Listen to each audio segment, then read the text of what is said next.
Hey guys, Combi Creep here, and I will be bringing you my first Smite guide. This guide will be on Ymir, father of the Frost Giants. There are various ways to build Ymir, and I'm choosing to show you this time how to build him as a defensive tank.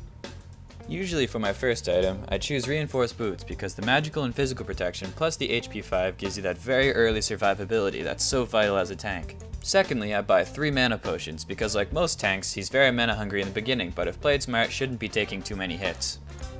Ymir's first ability is Ice Wall. It creates a large impassable wall that obstructs players and minions.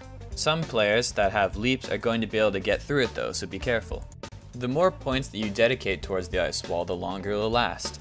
Its general uses are really great for blocking off enemy players and denying escapes or even protecting other players. Ymir's second ability is Glacial Strike. It projects a long path of ice in front of you that after a short duration damages and slows enemy heroes and minions. Glacial Strike is really good for slowing down those escaping heroes and doing heavy damage in the very early confrontation. Glacial Strike can also be used to be getting your allies out of a sticky situation by slowing the enemies that are following them. Moving on to Ymir's third ability, which is Frost Breath. It freezes all enemies and minions that are within a large cone in front of them. The more points that you put into Frost Breath makes the stun last longer. Frost Breath is really great for protecting your allies, freezing enemies that would otherwise kill them, and is also well used to set up certain ultimates that require skill shots like Ruz or Ao Kuang's that shoot in a large line in front of them but are slow to activate. Another great use for Frost Breath is escapability, turning around quickly and freezing your enemy while you run.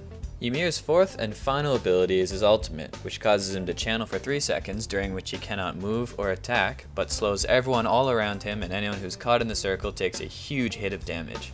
The choice opportunity to use your ultimate would be during a team fight when you're in the center of the enemy. The slowing effect of it helps your teammates line up skill shots, as well as the damage can turn the tide of the fight. Now let's look at a situation where Ymir excels. Here we see a team fight. I put down my ice strips, stunning and slowing them and setting up 2 ultimates, Ao Kuang's and Zeus's, who then score a double kill, decimating the opposing team. Ymir also excels at ganking with a teammate. Here we have Wukong assaulting a tower. Unfortunately, we don't get to save it, but we might just end up getting a kill out of it. I see Artemis uses the double stun combo. I use my Frost Breath to add a couple more seconds to the stun, bringing Wukong down to very low health. Normally a Wukong could outrun the both of us, but I put up a wall, slowing him down just enough for Artemis to finish him off. Here we have a regular lane duel. Artemis puts up a trap and I put up my ultimate just to finish off the Cupid. The Wukong runs into the jungle, which is a huge mistake because I'm confident I can put up my wall to stop him. Still pursuing Wukong into the jungle, I place my wall at the far end, stopping him from moving. I then freeze him to make the shot easy for Artemis, but unfortunately, mouse difficulty stops her from connecting the kill. Wukong escapes into his turret and I go back to resume laning. Unfortunately, I didn't notice, but Anubis was coming up behind Artemis, who then kills her with the cocoon and ultimate combo. Now let's take a look at how I usually build Ymir. The first item I get, as I said earlier, is reinforced boots, because of the beneficial damage mitigation that they provide, as well as the HP 5, which gives you that early survivability.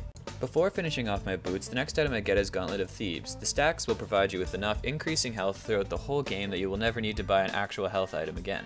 The next item I buy after finishing off Gauntlets of Thebes would be Breastplate of Valor, because it gives you mana and cooldown reduction as well as physical protection, all vital stats for Ymir. After finishing off the gloves, I buy the final piece of my boots, increase my movement speed in both magical and physical protection. There are several places you can go with this build after purchasing the 3 core items. Ymir's build should always mirror the enemy team's damage sources by increasing your magical and physical protection accordingly, such as buying Stone of Gaia or Void Stone. Ymir's main combo that you should be taking away from this guide would be to freeze, ice strip, and then put up the wall. This will manipulate the enemy's movements to the point where your carry should be able to get those much needed kills and start dominating the whole map. While you're carrying out the thankless task of racking up 30 assists and making your lane partner the much celebrated MVP, you'll have to remember they couldn't have done it without you. Thanks and have fun as Ymir. Don't forget to like and subscribe.